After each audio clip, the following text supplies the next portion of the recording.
Effect of temperature at equilibrium.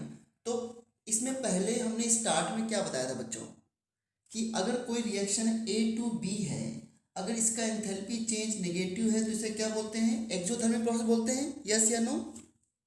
Yes sir, yes sir. और exothermic process के लिए अगर टेम्परेचर इंक्रीज करते हैं तो रिएक्शन किधर शिफ्ट होती है, ये इक्विलिब्रियम में बेटा ना, बैकवर्ड। और अगर डेल्टा एच पॉजिटिव है, अगर इसमें टेम्परेचर इंक्रीज करते हैं तो क्या आ जाएगी, फॉरवर्ड। मैं टेम्परेचर इंक्रीज बताता हूँ तो डिक्रीज आप अपने आप समझ सकते हो कि अगर डेल्टा एच निगेटिव में टेम्परेचर इंक्रीज करने से बैकवर्ड है तो मीन्स टेम्परेचर डिक्रीज करने से क्या हो जाएगा, फॉरवर्ड। अब इतना दे रखा है इंफॉर्मेशन, इतनी इंफॉर्मेशन एनसीईआरटी में है, बस इतना दे रखा है कि एक्सोथर्मिक रिएक्शन में थोड़ा सा कॉमन सेंस यूज कर रहे हैं कि एक्सोथर्मिक रिएक्शन में टेम्परेचर जो एनर्जी ऑलरेडी रिलीज हो रही है तो फिर उसमें टेम्परेचर बढ़ाने की क्या ज़रूरत है, जो एनर्जी रिलीज हो रही है वही यूज हो जाएगी प्रोडक्ट बनाने के लिए, तो हमें बाहर से टेम्परेचर जरूरत नहीं है, इसलिए टेम्परेचर बढ़ाओगे तो रिएक्शन बैकवर्ड आ जाएगी। और थोड़ा सा इसको समझ सकते हो ऐसे क्यों क्यों बोल रहे हैं कि एक्सोथर्मिक रिएक्शन में टेम्परेचर बढ़ाने से बैकवर्ड हो जाती है, क्यों, इसको थोड़ा समझ सकते हो। अल्दो मैं बहुत कुछ एक्सप्लेन करने वाला हूँ इसमें, अभी बताना मुझे जरा, और देखना अभी अभी फिर से भूलोगे क्योंकि मुझे पता है कि आप कहाँ कहाँ भूलते हो। मुझे बताओ एक्सोथर्मिक रिएक्शन में रिएक्टेंट और प्रोडक्ट में किसके पास ज़्यादा एनर्जी होती है, इसका जवाब कौन देगा एक्सोथर्मिक रिएक्शन में? रिएक्टेंट। ओके, बहुत अच्छी बात है, आपने सही बताया, बिल्कुल सही। तो मेरा जो कॉन्फिडेंस था वो आपने ब्रेक कर दिया। मैं चाहता हूँ कि इस तरह कॉन्फिडेंस हमेशा ब्रेक हो मेरा, जब मैं आपसे ये कहूँ कि आप इसका जवाब नहीं दे पाओगे और मैं फुली कॉन्फिडेंट हूँ और आप जवाब दे दूँ, तब मेरा कॉन्फिडेंस टूटता है और मुझे बहुत खुशी होती है। तो इंथैल्पी चेंज क्या होगा, enthalpy of product minus enthalpy of reactant. तो ये अगर नेगेटिव आता है मीन्स इंथैल्पी ऑफ रिएक्टेंट जो है वो प्रोडक्ट से क्या थी, ज़्यादा थी। ओके बच्चों,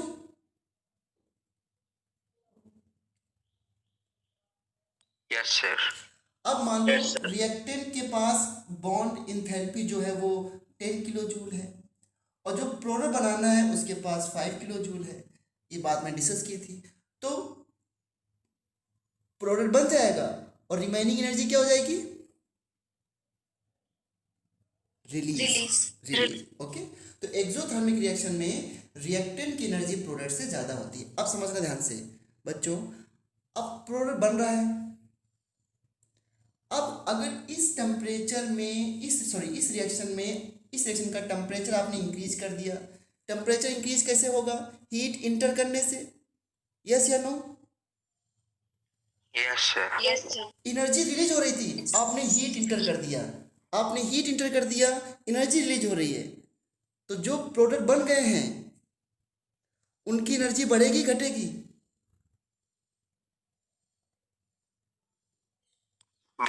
बढ़ेगी। 5 जूल है, 5 से 6 होगा, 7 होगा, 8 होगा और 10 पहुंच जाएगा।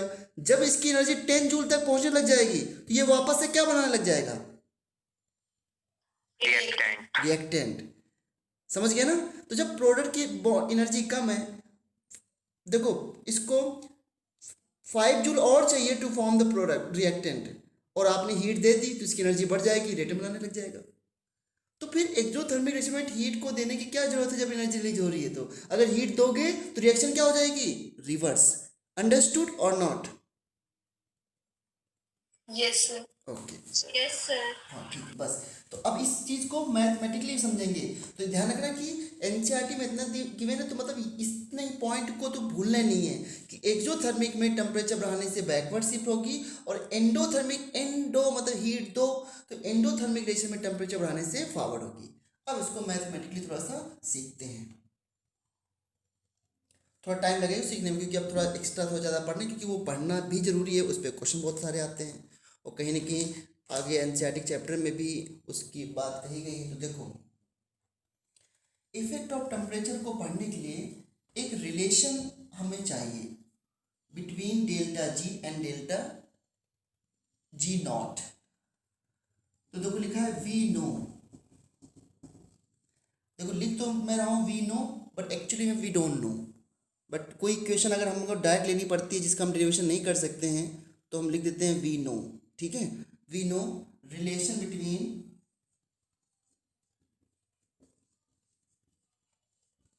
Delta G and delta G nought. Standard gas free energy, standard का मतलब क्या होता है बच्चे समझते हैं? What do you mean by standard? जो टेम्परेचर कितना हो, Constant temperature and pressure. हाँ टेम्परेचर कितना हो स्टैंडर्ड में 298 केल्विन, और प्रेशर कितना हो Yes, sir. 1 atmosphere 189। pressure. ये थर्मोडायनामिक्स में स्टैंडर्ड की बात की गई है। वैसे तो हम एसटीपी में जो टेम्परेचर लेते हैं ना वो तो 273 केल्विन होता है। मैंने कहा था कि इंथैल्पी जब फॉर्मेशन ऑफ डिफाइन किया था इंथैल्पी ऑफ फॉर्मेशन, तो मैंने कहा था ना कि 1 mole product is formed from its element at standard stable state. और स्टैंडर्ड स्टेबल स्टेट का मतलब यहाँ पे था, यहाँ पे नॉट का मतलब स्टैंडर्ड स्टेबल स्टेट बोलो आप, ज़्यादा बेटर होगा। तो स्टैंडर्ड स्टेबल स्टेट का मतलब 298 केल्विन टेम्परेचर और 1 atm प्रेशर पे किसी कंपाउंड की क्या स्टेट है, that is a standard stable state.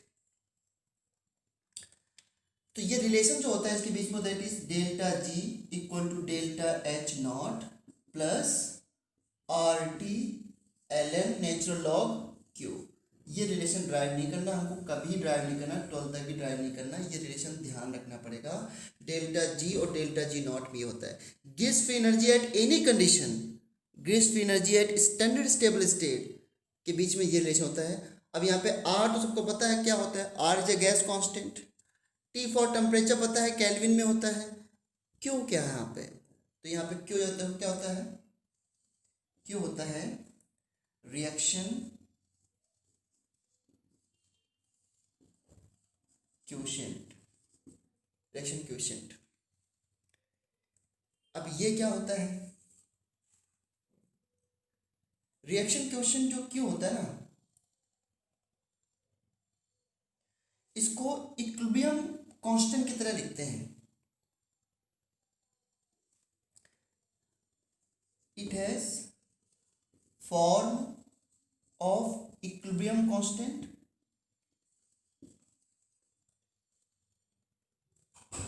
Equilibrium constant but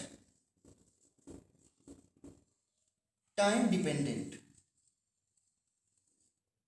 ये टाइम डिपेंडेंट होता है। अब देखो ध्यान से, मतलब ध्यान से देखना है कि मैं क्या बताना चाह रहा हूँ यहाँ पे। देखो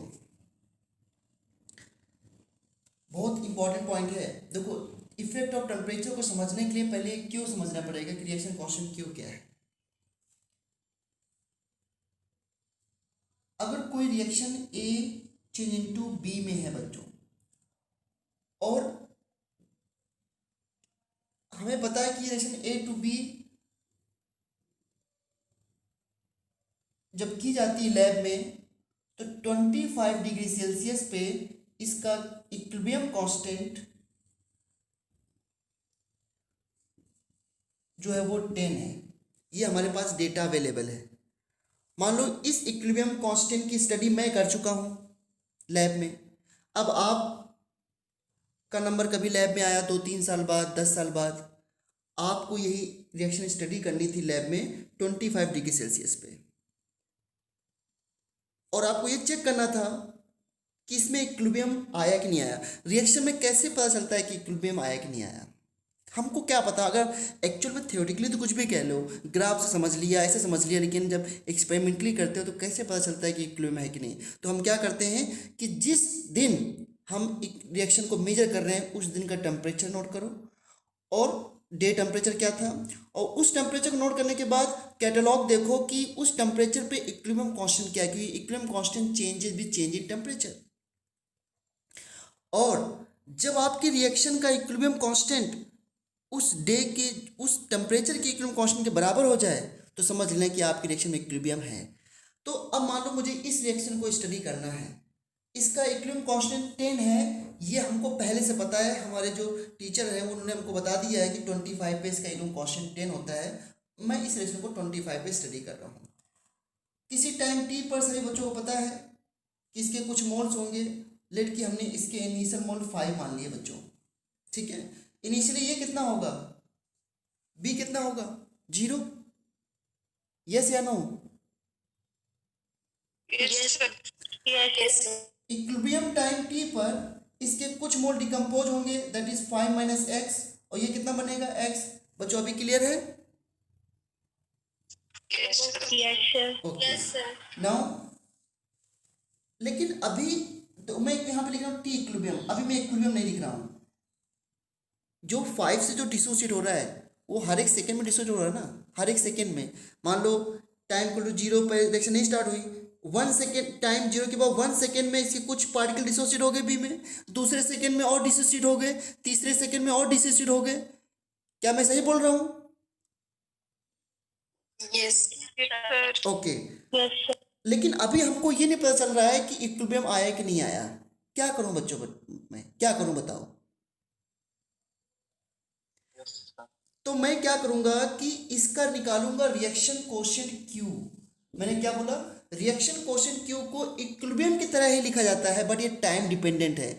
और जिस टाइम पर रिएक्शन कोएफिशिएंट Q, इसको मैं QT लिख देता हूं क्योंकि ये टाइम डिपेंडेंट है, या Q रहने दो, बुक में Q लिखा रहता है। Q की वैल्यू जिस टाइम के इक्विलिब्रियम की बराबर हो जाएगी, जो गिवन है हमको पहले से, तो हमारी रिएक्शन में क्या आ जाएगा? इक्विलिब्रियम आ जाएगा नहीं आ जाएगा बताओ? Yes, sir. Yes, sir. हाँ ध्यान रखना, किस ये लैब में कैसे करते हैं वो बता रहा हूँ। देखो एक्सपेरिमेंट करना है बिल्कुल अलग बात है, थ्योरेटिकली चीज़ समझना वो अलग बात है। तो हमने क्यू कैसे लिखेंगे? हम क्यू बिल्कुल वैसे लिखते हैं जैसे हम के इक्विलिब्रियम लिखते हैं। कैसे लिखेंगे? Concentration of B upon concentration of A, और बी की वैल्यू क्या है? एक्स अपॉन 5 माइनस एक्स, अगर वॉल्यूम 1 लीटर हो। बताओ बच्चों यहाँ तक क्लियर है? Yes, sir. Yes, sir. अब देखो, Yes, sir. ओके बेटा, अब अगर देखो, अगर आपकी Q की वैल्यू सपोज किसी टाइम पे आपने मेजर किया, आपने देखा कि B की वैल्यू कुछ 10 है, A की वैल्यू कुछ 5 है, तो ऐसे कुछ भी मैं रैंडमली बोल रहा हूँ। तो मान लो किसी टाइम पर Q की वैल्यू 8 आ गई, लेकिन K इक्विलिब्रियम अभी 10 है। ध्यान देना बच्चों, K इक्विलिब्रियम 10 है। अगर Q की वैल्यू 8 आ गई तो इक्विलिब्रियम अभी आया कि नहीं आया? No, sir. नहीं आया। No, sir. अगर Q की वैल्यू 11 आ गई किसी टाइम पर, हम लोग क्या कर रहे हैं? टेम्परेचर देते जा रहे हैं, बाबा डिसोसिएट कर रहे हैं उसको, इक्विलिब्रियम आ जाए, इक्विलिब्रियम आ जाए। Q की वैल्यू किसी टाइम पे अगर 11 दे रखी है, क्या इक्विलिब्रियम है कि नहीं है अभी? No, sir. नहीं है। No, sir. और अगर Q की वैल्यू 10 आ गई तो इक्विलिब्रियम है कि नहीं है? Yes, sir. Yes, sir. Very good. अब बताओ Yes, मुझे, sir. ध्यान देना, बस एक लास्ट पॉइंट है, समझ लो कि चैप्टर की सबसे इंपॉर्टेंट पॉइंट ये भी था, वो भी समझ लिया आपने। ध्यान देना जरा।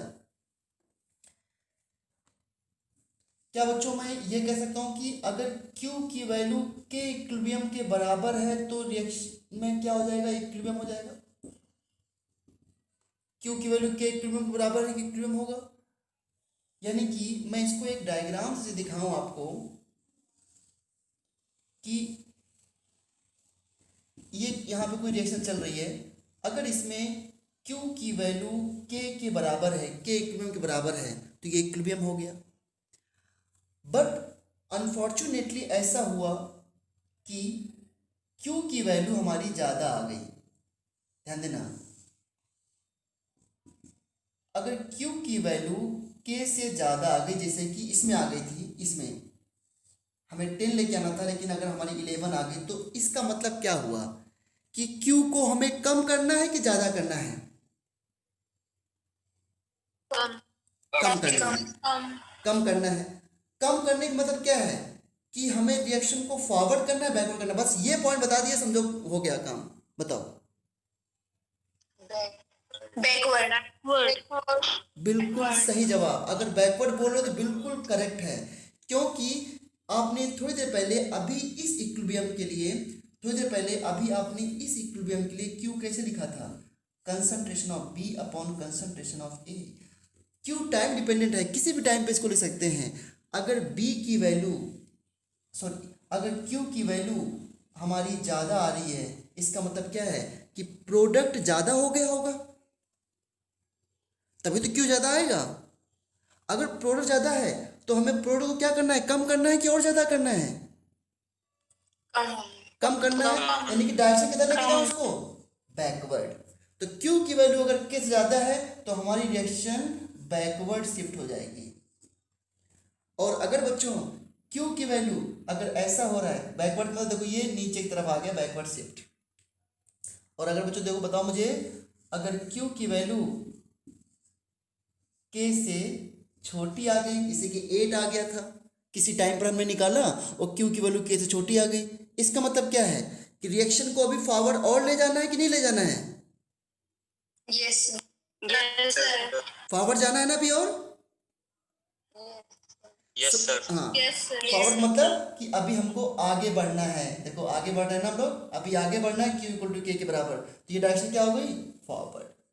तो क्या मैं फाइनली ये बोल सकता हूँ कि रिएक्शन कांस्टेंट क्यू, अगर यही बोल दो तो बहुत इंपॉर्टेंट है, रिएक्शन कांस्टेंट क्यू डायरेक्शन को बताने के लिए यूज करते हैं कि फॉरवर्ड होगी बैकवर्ड होगी। बताओ यस या नो? Yes Yes, sir. तो फाइनली मैं बोलता हूँ, जल्दी से आपको समझ में आया तो यस सर बोलना। अगर रिएक्शन कांस्टेंट क्यू गिवन के इक्विलिब्रियम से ज़्यादा होगा तो बैकवर्ड, कम होगा तो फॉरवर्ड, बराबर होगा तो इक्विलिब्रियम। अंडरस्टूड और not? Yes Yes, sir. Yes, sir. बस यही क्यों होता है, बस ये टाइम डिपेंडेंट होता है। अच्छा बताओ, एक क्वेश्चन आया था कंपटीशन में कि जब रिएक्शन स्टार्ट नहीं होती है तो क्यू की वैल्यू क्या होती है? जीरो जब रिएक्शन स्टार्ट नहीं होगी तो ए की वैल्यू, सॉरी, रिएक्शन स्टार्ट नहीं होगी तो बी की वैल्यू क्या होगी, जीरो। तो zero divide by something zero आता है ना? यस हाँ, Yes, sir. Q will be zero at the start of the reaction. कोई पूछे कि रिएक्शन कांस्टेंट क्यू और के इक्विलिब्रियम में क्या फर्क है, क्या के इक्विलिब्रियम कभी जीरो हो सकता है? नो सर क्योंकि वो तो केवल इक्विलिब्रियम पे ही देखा जाता है। और क्यू क्या होता है, before the equilibrium, after the equilibrium, and जब इसकी वैल्यू के इक्विलिब्रियम के बराबर हो जाए तो इक्विलिब्रियम आ गया। अच्छा मैं बोलूँ कोई रिएक्शन कंप्लीट हो चुकी है, जब मैं बोलता हूँ रिएक्शन कंप्लीट हो गई, इस स्टेटमेंट का क्या मतलब है? रिएक्टेंट सारा फिनिश हुआ कि नहीं फिनिश हुआ, अगर मैं ये बोल दूँ तो? Yes, sir. Yes, sir. हाँ, रिएक्शन कंप्लीट का मतलब रिएक्टेंट फिनिश। तो बताओ क्यू की वैल्यू क्या होगी जब कंप्लीट हो जाए reaction? Indefinite. Indefinite. Indefinite. Undefined. हाँ, अनडिफाइंड या इन्फिनिटी बोल सकते हो। अब बताओ मुझे, क्या के इक्विलिब्रियम को हम ऐसा बोल सकते हैं क्या? क्यू तो हम जीरो भी बता सकते हैं, इनफाइनाइट भी बता सकते हैं और इक्विलिब्रियम भी बता सकते हैं, लेकिन के इक्विलिब्रियम केवल तभी मेजर करते हैं, के इक्विलिब्रियम बताता है कि जब रिएक्टेंट भी हो, प्रोडक्ट भी हो और कांस्टेंट वैल्यू हो, है ना? तो इस तरीके से क्यू और के में इतना फर्क है। Q start of the reaction, end of the reaction, any time of the reaction हम क्यू को लिख सकते हैं, लेकिन के इक्विलिब्रियम कब लिखा जाता है, केवल एट इक्विलिब्रियम पे। तो ये था क्यू के बारे में नॉलेज। चलो अब हम वापस से इफेक्ट ऑफ टेम्परेचर पे आते हैं। और बच्चों ध्यान देना कि इस पे क्वेश्चन जरूर आएंगे कि एक रिएक्शन दे देंगे, उसमें रिएक्टेंट की वैल्यू दे देंगे, प्रोडक्ट की वैल्यू दे देंगे और पूछेंगे बताओ चेक करो कि इक्विलिब्रियम है कि नहीं है, और आपको इक्विलिब्रियम कांस्टेंट दे देंगे। तो आपको क्या डिसाइड करना होगा कि क्यू की वैल्यू के इक्विलिब्रियम से कंपेयर करनी पड़ेगी। अगर कम आता है तो आगे जाना है यानी फॉरवर्ड जाना है, ज़्यादा आता है तो बैकवर्ड जाना है। यस या नो? यस हाँ, Yes, sir okay, very good. अब देखो सही बच्चों पता है कि एट इक्विलिब्रियम जो है डेल्टा जी जीरो होता है, डेल्टा जी नॉट नहीं, डेल्टा जी जीरो होता है। और जब इक्विलिब्रियम पे डेल्टा जी जीरो होता है, इक्विलिब्रियम हमने मान लिया है, तो फिर क्यू की वैल्यू क्या हो जाएगी, के इक्विलिब्रियम। इसमें इस डेटा को पुट कर दो, तो zero equal to delta G naught plus R T L N K equilibrium. ठीक है, और यहां से डेल्टा जी नॉट मैं लिख सकता हूं minus R T L N K equilibrium. ठीक है, ये बड़ी इंपॉर्टेंट इक्वेशन है, इसको चाहो तो आप ऐसे भी लिख सकते हो। ln को अगर log 10 में करना है, log में बेस में 10 रखना है तो किससे मल्टीप्लाई करते थे? -2.303 2.30 आर टी लॉग क्यू। इस पे क्वेश्चन दे रखे हैं कि इक्विलिब्रियम कांस्टेंट दे देते हैं और पूछते हैं कि डेल्टा जी नॉट क्या होगा। ये इक्विलिब्रियम कांस्टेंट है, सब स्क्रिप्ट में लिखा हुआ है, ठीक है। इस तरीके से लॉग है, ये लॉग। इसको हटाता हूँ मैं क्योंकि सर ये पॉजिटिव नहीं होगा, पहले भी माइनस लगा हुआ आगे RT क्या। अरे तो मैंने 2.3 से मल्टीप्लाई किया, माइनस में कुछ नहीं किया। वो लॉग बेस में 10 करने के लिए प्लस 2.3 मल्टीप्लाई करना पड़ता है बेटा। Okay sir, okay. हाँ, माइनस नहीं प्लस से।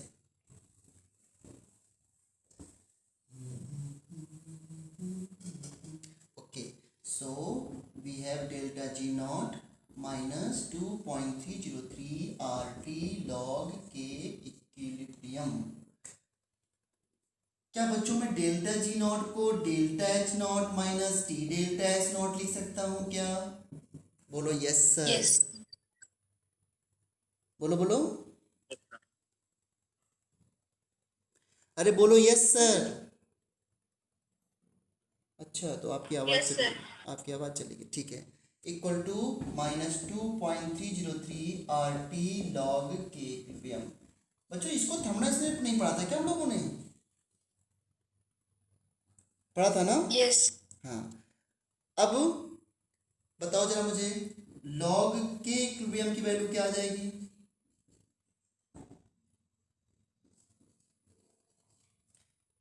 क्या आ जाएगी? इसको आप डिवाइड कर दो इधर आकर के, तो delta H naught minus T delta H not divide by -2.303 RT।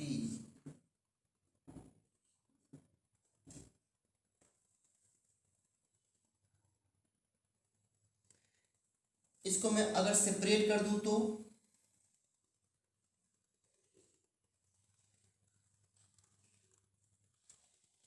अगर इसको मैं सेपरेट कर दूं तो क्या आएगा?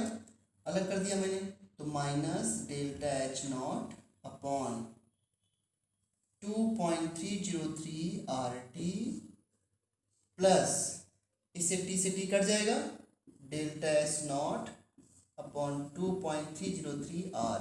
अब इसे मत बोलना इसे नहीं समझ में आया सर, ये क्या हो गया क्या नहीं हो गया। ये तो बस अलग अलग किया हमने, सेपरेट किया है, मैथ्स लगाई थोड़ी सी। बच्चों बोलो यहाँ तक क्लियर है? Yes. Yes, sir. Yes, sir. अच्छा, एक चीज मैं देखता हूँ जरा कि आप क्या बताओगे। अगर मैं लॉग के इक्विलिब्रियम, ठीक है, और 1/t में ग्राफ प्लॉट कर दूं, है कोई बच्चा जो बता सके कैसा आएगा ग्राफ?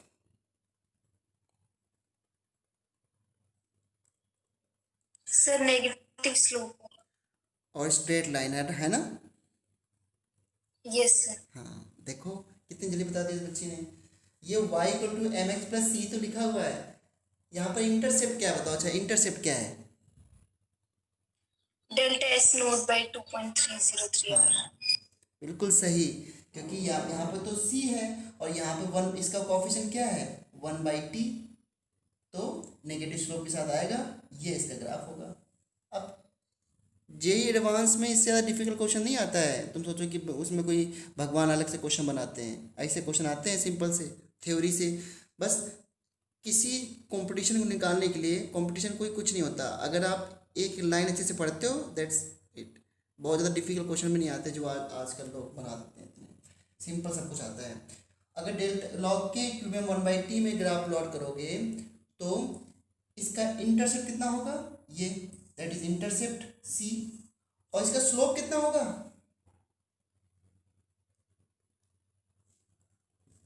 H note by 2.303। हाँ, 2.303 R, और इसका इंटरसेप्ट ये होगा। बस इससे ज़्यादा डिफिकल्ट क्वेश्चन कभी पूछेंगे नहीं आज तक। मैंने तो मन में आ गया, अभी भी तो मैंने बता दिया, नहीं तो मुझे ज़रूरत भी नहीं थी।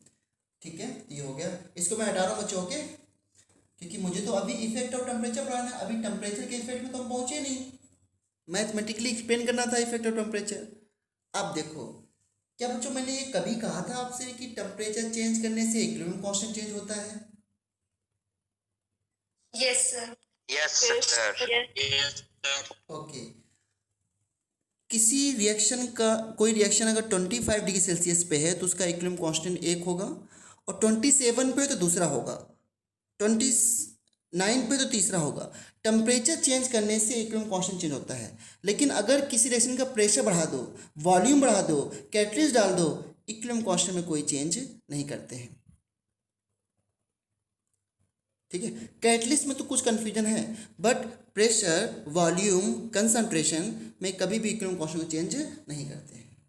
तो अब करते हैं लेट कि T1 पर इक्विलिब्रियम कांस्टेंट K1 है और T2 पर इक्विलिब्रियम कांस्टेंट K2 है।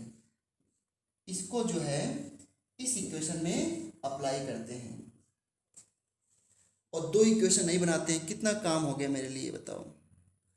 अगर आपके पास रफ है और आप दो इक्वेशन खुद ही बना दो मेरे लिए और फिर फर्स्ट माइनस सेकेंड कर दो, तो इतना खुशी मिलेगी कि मैं आपको बता नहीं सकता हूँ।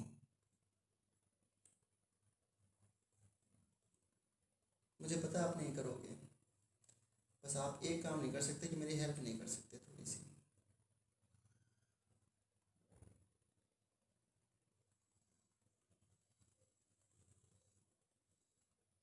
चलो, मुझे पढ़ाना है तो मैं ही करूँगा। इक्वेशन बन गई log K1 equal to minus delta H naught upon 2.303 RT1 plus, इस पे तो कोई फर्क पड़ने वाला नहीं है, 2.303 R third log K2 minus delta H naught upon 2.303 R T2 plus delta H not 2.303 R, equation 4। ठीक है, यस सर। अब दोनों को सेपरेट कर दो, थर्ड माइनस फोर्थ, ये सब हटा रहा हूँ मैं ऊपर का। जब वीडियो देखोगे तो आपको समझ में आ जाएगा।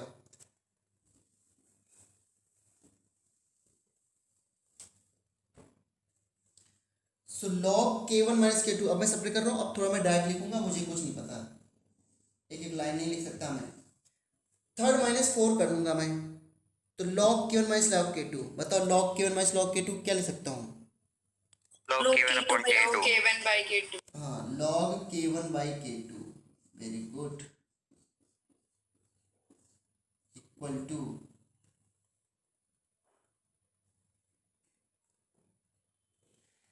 इसको जब सेपरेट किया तो ये माइनस, ये प्लस हो गया, ये माइनस हो गया। क्या ये टर्म पूरा कैंसिल हो जाएगा? Yes sir. Yes, sir. तो minus delta H naught upon 2.303 R, ये तो मैंने कॉमन कर लिया, और अंदर क्या बचा?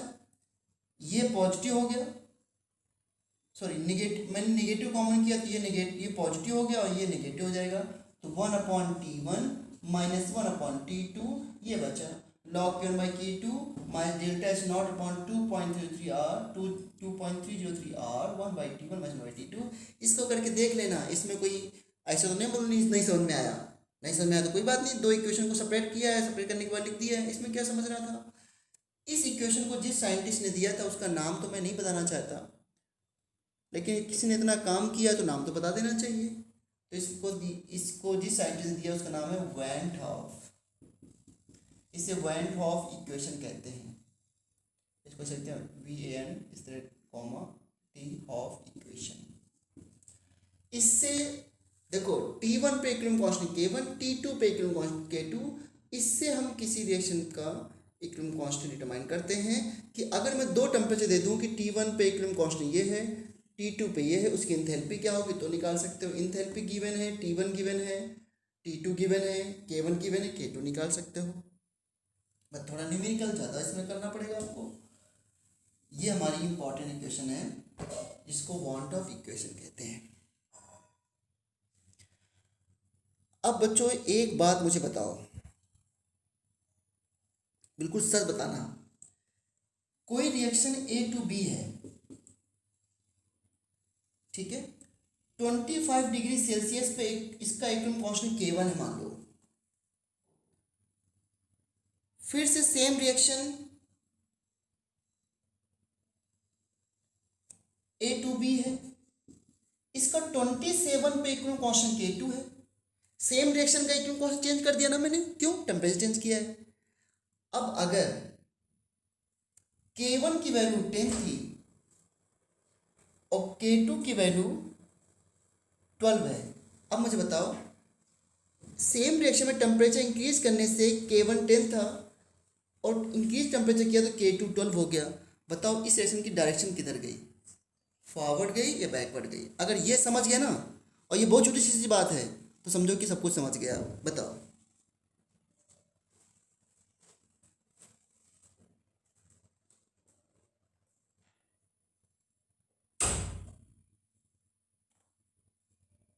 Sir forward forward forward forward ना? अरे तो बिल्कुल सही जवाब दिया आप लोगों ने, मगर थोड़ा टाइम लगाया, लेकिन अच्छी बात, आंसर सही आया। यार एक बात तो आपको समझना पड़ेगा कि इक्विलिब्रियम कांस्टेंट ऐसे लिखते हो ना, B अपॉन ए, क्यों बच्चों ऐसे लिखोगे ना? तो जब भी इक्विलिब्रियम कांस्टेंट इंक्रीज का होता है तो इसका मतलब प्रोडक्ट इंक्रीज हुआ है या डिक्रीज हुआ? इंक्रीज हाँ, क्योंकि प्रोडक्ट अपॉन रिएक्टेंट होता है हमेशा इक्विलिब्रियम, तो जब भी इक्विलिब्रियम कांस्टेंट इंक्रीज हो तो मतलब प्रोडक्ट इंक्रीज, और प्रोडक्ट इंक्रीज का मतलब रिएक्शन फॉरवर्ड गई है बैकवर्ड गई? फॉरवर्ड। फॉरवर्ड। ओके, तो ध्यान क्या रखना है, मतलब कहने का कि तो सिंपल सी बात है, इक्विलिब्रियम कांस्टेंट बढ़ने का मतलब reaction is going to complete या reaction is going to forward direction, that's it. तो अगर मैं बोलूं कि इस पर्टिकुलर रिएक्शन में टेम्परेचर बढ़ाने से रिएक्शन किधर गई, फॉरवर्ड गई बैकवर्ड गई? यू विल से फॉरवर्ड गई। बताओ करेक्ट बोल रहा हूँ या इनकरेक्ट है? करेक्ट है इनकरेक्ट है? Correct. Correct, okay. Correct sir. अब चलो, जो मैंने आपको सिखाया थोड़ी देर पहले, जब जहाँ से स्टार्ट किया था मैंने कि डेल्टा एस नेगेटिव होगा तो ये होगा, पॉजिटिव होते होगा, आते हैं उसी बात को अप्लाई करते हैं, देखना पूरी बात क्लियर हो जाएगी एकदम बिल्कुल अच्छे तरीके से। दो चीज़ें बताई मैंने, टेम्परेचर का इफेक्ट एक्सोथर्मिक के लिए और एंडोथर्मिक के लिए, है ना बच्चों? अब आते हैं एक्सोथर्मिक के लिए। एक्सोथर्मिक जब भी इस तरह मैं पढ़ाता हूँ 40 मिनट 45 मिनट 50 मिनट 55 मिनट्स, आपको लगभग हर एक पॉइंट समझ में आ जाता है। इसका मतलब है कि जितना मैंने पढ़ाया है ना, बस उतना ही टाइम मुझे और दे दो, एक्स्ट्रा क्लास लेने के बजाय उतना ही टाइम आप खुद सेल्फ स्टडी कर लो, आपका चैप्टर बहुत ज़्यादा अच्छा हो जाएगा। और यही तरीका है सबसे अच्छा पढ़ने का। एक्सोथर्मिक रिएक्शन 12th F1 में मैं भी इतना ही पढ़ाता हूँ। अभी देखो एलन का टेस्ट हुआ है, सभी बच्चों के हाईएस्ट नंबर आए, क्योंकि सेल्फ स्टडी से ही सब कुछ होता है। 50 मिनट्स 1 आवर्स में बहुत कुछ हो जाता है पढ़ाई में। हम लोग टीचर, हम IIT में मैं पढ़ता था, 45 मिनट्स की क्लास होती थी एक डे में, समझ लो एक टीचर की 45 मिनट्स की। इसके बाद सारा दिन लैब में काम कराते थे वो लोग। उनका भी यही मानना था कि बच्चे खुद पढ़ते हैं, अगर वो 45 मिनट्स पढ़ा रहे हैं तो हमको 2 घंटे खुद पढ़ना पड़ता है कि उस 45 मिनट जो उन्होंने बताया है उसको किस बुक से देखूं, कैसे अप्लाई करना सीखूं, कैसे नए क्वेश्चन बने। जितना आप सर्च करोगे, जितना आप कोशिश करोगे, बस वही नॉलेज आपको मिलती है। अगर मैं आपको 4 घंटे पढ़ा दूं, ध्यान देना 4 आवर्स पढ़ा दूं, फिर आपने सारे क्वेश्चन करा दिया, असाइनमेंट के सब कुछ करा दिया, फिर आपने 20 मिनट्स आपने सोचा कि सब कुछ तो पढ़ लिया है, फिर अप्लाई करने के नंबर आए तो वही क्वेश्चन आ गए, आपने करके आ गए, लेकिन इससे आप सीख नहीं रहे हो। इसलिए मैं कह रहा हूँ सेल्फ स्टडी बहुत ज़्यादा किया करो आप लोग। एक्सोथर्मिक रिएक्शन में डेल्टा H नेगेटिव होता है, सही बच्चे मानते हैं इस बात को? Yes sir. Delta H negative होता है तो बताना जरा। और एक्सोथर्मिक रिएक्शन में टेम्परेचर हमने बढ़ा दिया, टेम्परेचर बढ़ाने का मतलब क्या है, T2 is greater then T1, ठीक है बच्चों? यस। पहले कोई इक्विलिब्रियम अपने आप से मान लो, कोई इक्विलिब्रियम A to B है, some equilibrium is A to B।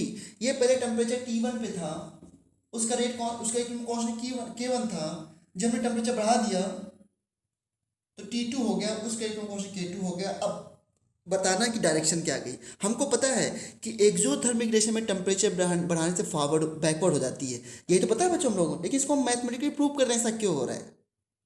ठीक है, तो देखो इसमें पुट करना ध्यान से, log K1/K2 इक्वल टू, अगर माइनस डेल्टा एच नॉट है, अगर मैं एक्सोथर्मिक की बात करूँ, डेल्टा एच नॉट निगेटिव होगा, निगेटिव यहाँ पे पुट करो तो क्या बाहर पूरा पॉजिटिव हो गया, यस तो Yes, पॉजिटिव पॉजिटिव अंदर बताओ। T2 ग्रेटर देन T1 है, अगर T2 ग्रेटर देन T1 है तो ये पूरी वैल्यू अंदर की पॉजिटिव आएगी नेगेटिव आएगी, नेगेटिव। आपकी पिटाई हो जाएगी अगर इसको जवाब गलत दे दिया तो,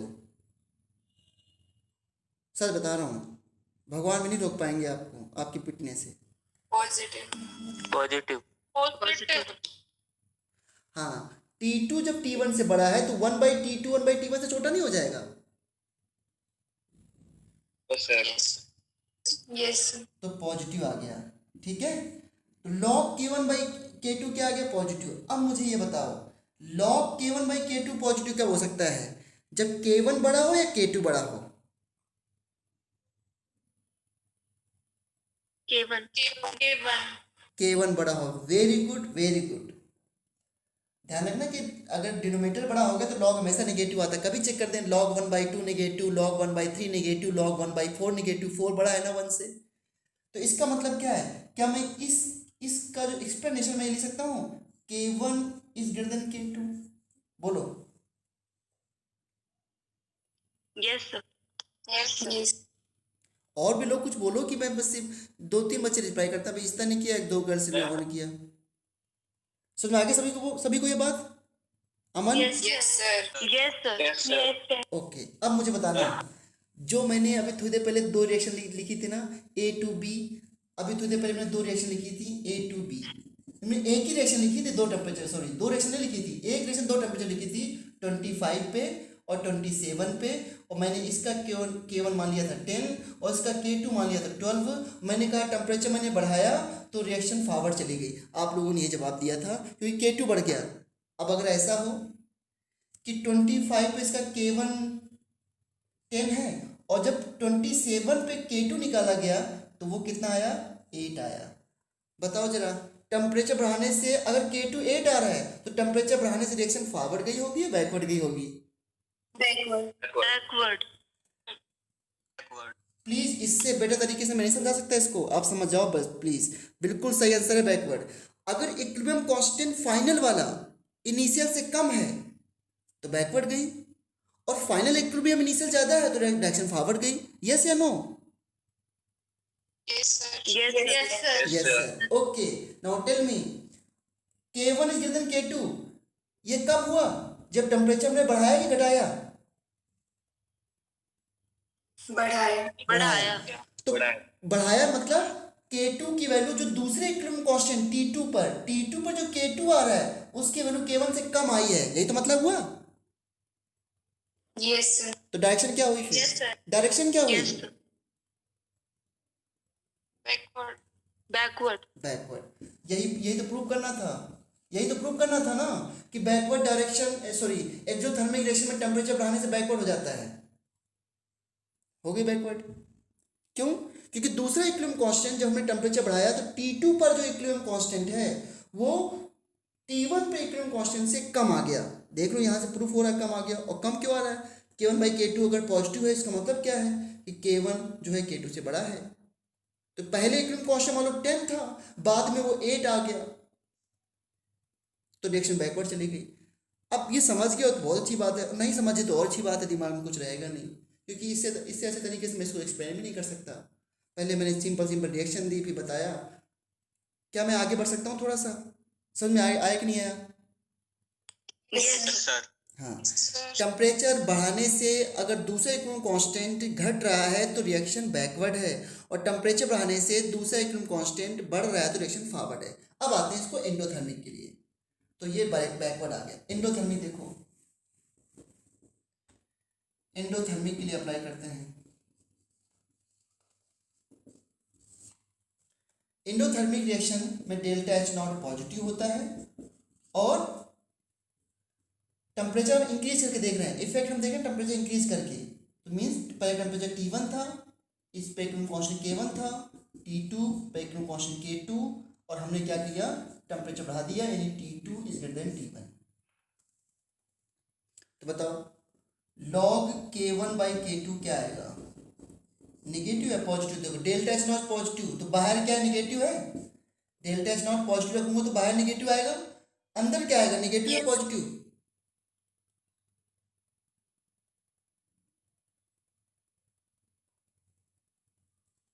अंदर तो पॉजिटिव, हाँ पॉजिटिव रहेगा, Positive. क्योंकि T2 ग्रेटर देन T1 है तो 1 बाई T2 तो छोटा हो जाएगा ना, तो पॉजिटिव, तो ओवरऑल K1 बाई K2 क्या है, निगेटिव।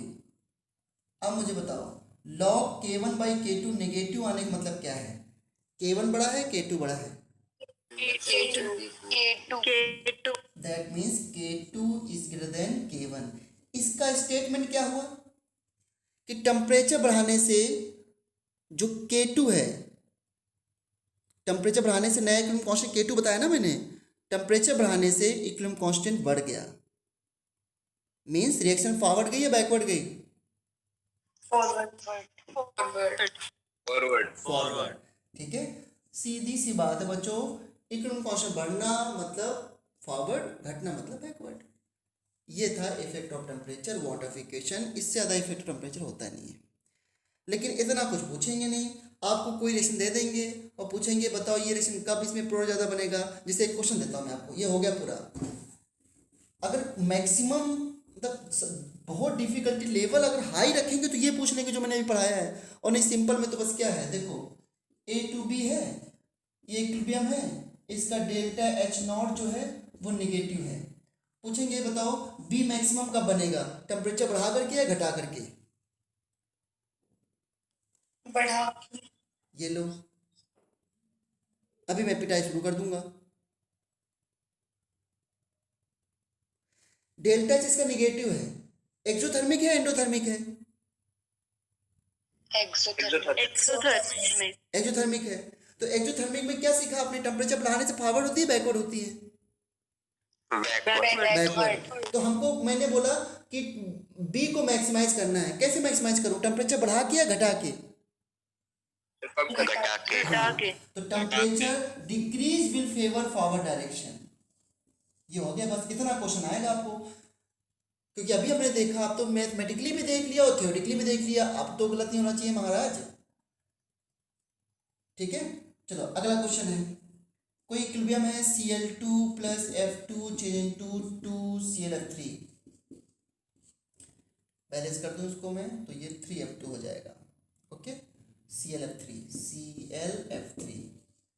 इसका डेल्टा एच नॉट पॉजिटिव दे रखा है, तो question is how can you maximise ClF3, temperature बढ़ा। Temperature increase. हाँ, temperature increase will maximise product. हो गया, बस इतना करना था, सारे इफेक्ट खत्म, इनर्ट गैस का भी थोड़ा सा रह गया बट कोई बात नहीं, सारे इफेक्ट खत्म। अब हमको पढ़ना है हेट्रोजीनियस इक्विलिब्रियम पढ़ना है थोड़ा सा, और न्यूमेरिकल सॉल्व करने हैं बस, ठीक है, और कुछ नहीं करना है।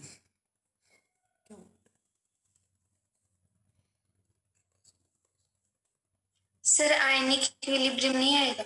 अभी नहीं आ रहा बेटा, बहुत दिन बाद आएगा, देख लो आप सिलेबस में।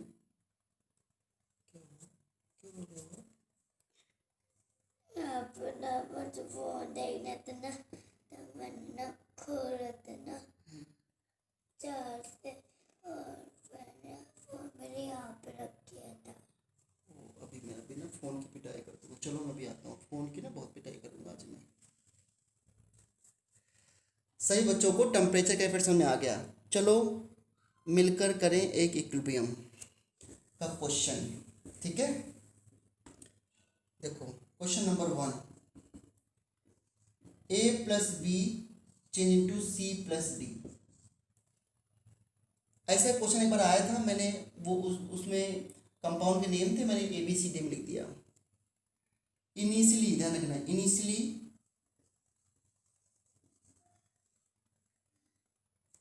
all species have 1 mole. Initially all species have 1 mole. At equilibrium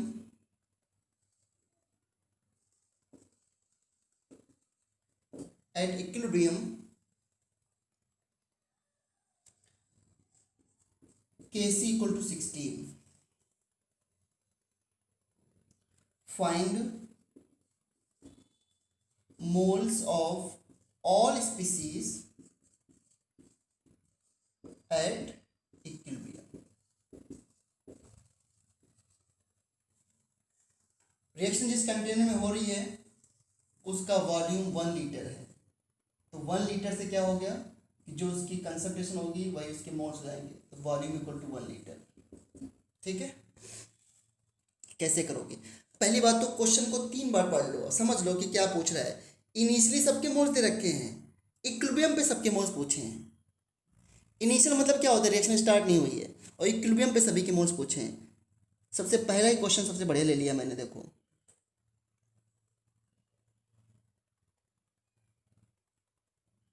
क्या करोगे, व्हाट विल यू डू?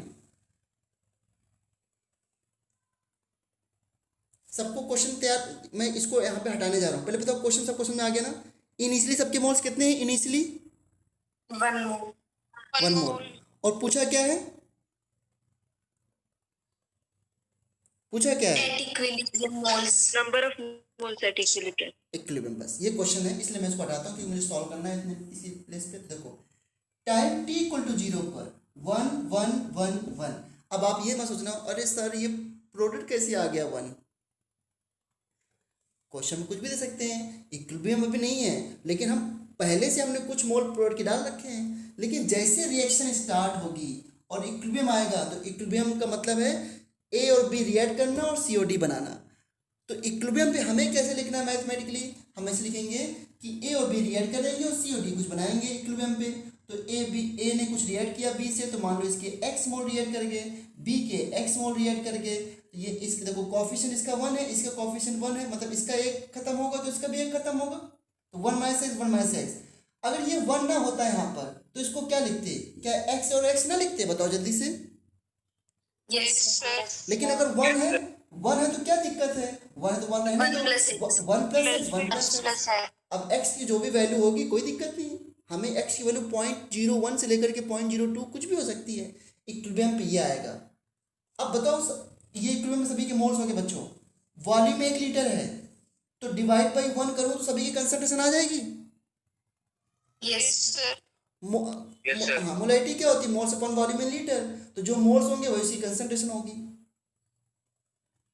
ठीक है, नाउ के इक्विलिब्रियम या के सी के इक्विलिब्रियम जो भी दे रखा है इक्वल टू कैसे लिखेंगे? Concentration of C, concentration of D, concentration of A, concentration of B equal to C की वैल्यू क्या है 1 प्लस एक्स, डी की वैल्यू क्या है 1 plus X, divide by 1 minus X 1 minus X, divide concentration volume 1 litre दे रखा है ना, इसलिए कंसंट्रेशन भी वही रहेगी। अब बताओ इसे सॉल्व करना है आपको। कैसी जो इसकी वैल्यू कितनी तरीके 16, एक्स की वैल्यू निकाल लो, एक्स की वैल्यू निकालने के बाद यहाँ पुट कर दो, सबकी वैल्यू आ गई। ये जेई का क्वेश्चन है, एनसीईआरटी में दे रखा है ऐसा क्वेश्चन। तो सो क्या आगे बताओ कैसे सॉल्व करूँ उसको, कैसे सॉल्व करूँ? 1 plus X upon 1 minus X का होल स्क्वायर इक्वल टू 16। हाँ, फिर इसके बाद क्या करूँ? 1 plus X upon 1 minus X is equal to 4। Equation बन हाँ जाएगी। बिल्कुल सही। कभी कभी लोग इसको 1 प्लस एक्स का होल स्क्वायर को ओपन ही कर देते हैं, 1 plus 2x plus x square, तो फिर इक्वेशन हो जाएगी बहुत बड़ी और फिर रोते रहना बैठ करके। इसलिए जो अभी बताया बच्ची ने वही बिल्कुल सही है। 1 plus X upon 1 minus X का इसका मैं होल स्क्वायर कर सकता हूँ ऐसा।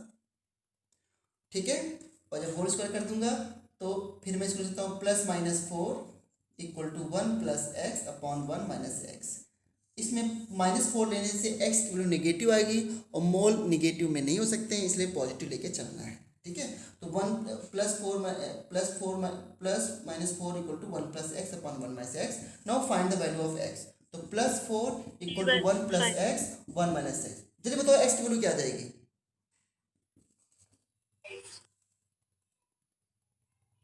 फास्ट। 3/5। बिल्कुल सही आंसर, 3/5, 0.6, 0.6। बताओ इक्विलिब्रियम पे ए की क्या मोल्स थे इक्विलिब्रियम पे फिर? 0.4 0.4। और बी के मोल्स भी क्या थे? 0.4 और सी के मोल्स 1.6 1.6। हो गया आंसर खत्म। यह था क्वेश्चन। चलो एक छोटा सा क्वेश्चन और लेते हैं।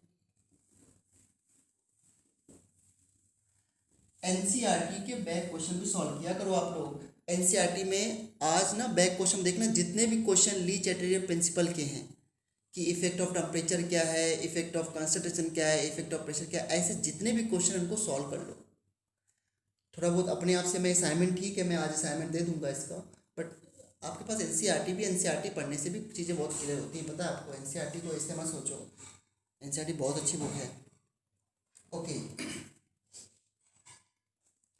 कोई रिएक्शन है A+2B चेंज इनटू 3C, ये इक्विलिब्रियम रिएक्शन है।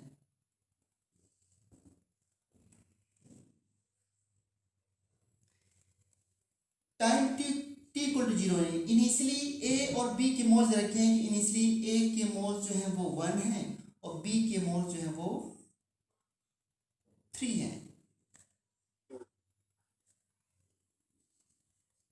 At equilibrium moles of C is 0.18।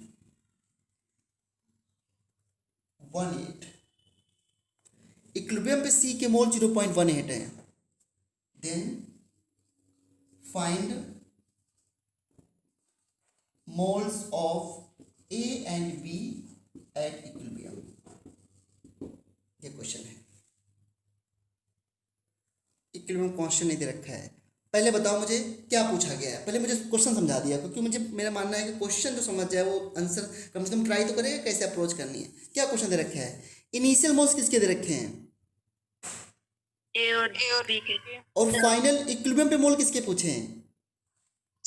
A और ए और बी के। सी के तो ए और equilibrium बी पे- के। हाँ, इनिशियल सी का नहीं दे रखा है और इक्विलिब्रियम ए और बी के नहीं दे रखे हैं। करेक्ट, ये तो क्वेश्चन है ना बच्चों। यस नाउ कैसे करोगे आप? हाँ, कैसे करोगे अप्रोच? Now solve. तो इक्विलिब्रियम पे कैसे लिखोगे इसको बताओ। क्या लिखूं मैं इसको इक्विलिब्रियम पे? 1 माइनस क्या लिखूं बताओ? 1 माइनस एक्स। और इसको क्या लिखूं बच्चों? बी को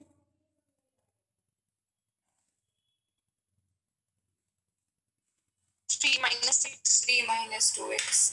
3 माइनस एक्स कोई बोल रहा है 3 माइनस 2x लिखेंगे ना। देखो ना रिएक्शन की इन्फॉर्मेशन का, प्लीज मोल कंसेप्ट मत भूला करो। इसका एक मोल जाएगा तो इसके कितने मोल जाएंगे? 2। 2। इसका अगर इसका एक में से x जाएगा तो इसका 2 में से इसका एक में से x जाएगा तो इस कितना जाएगा? 2x जाएगा। तो 3 माइनस 2x Yes, इनिशियल में 2x जाएगा, x तो 2x। मतलब ये कितना बनेगा? c कितना बनेगा? 3x। 3x 3x ना। इसका 1 गया, इसका 2 गया, इसका 3 बनता है। इसका x गया, इसका 2x गया, इसका 3x बनेगा। इसका y गया, इसका 2y गया, इसका 3y बनेगा। अब इसमें तो गलत मत करो। अब बताओ इसके बाद क्या करें? C के इक्विलिब्रियम पे मोल्स क्या है बताओ? 3x is equal to 0.18। बिल्कुल सही। तो इक्विलिब्रियम पे C के मोल्स है 0.18, तो we can write 3x equal to 0.18। तो x की वैल्यू कितनी आ गई? 0.6 0.6 या 0.06? 0.06 अब इसमें भी सारी कहानी लगा लो, 0.06 0.6 0. क्या लैब लैब लैब। बच्चे बताओ 0.06 या 0.6? 0.06। 0.06। ये आ गए x की वैल्यू। तो बताओ इक्विलिब्रियम पे a के क्या मोल्स थे?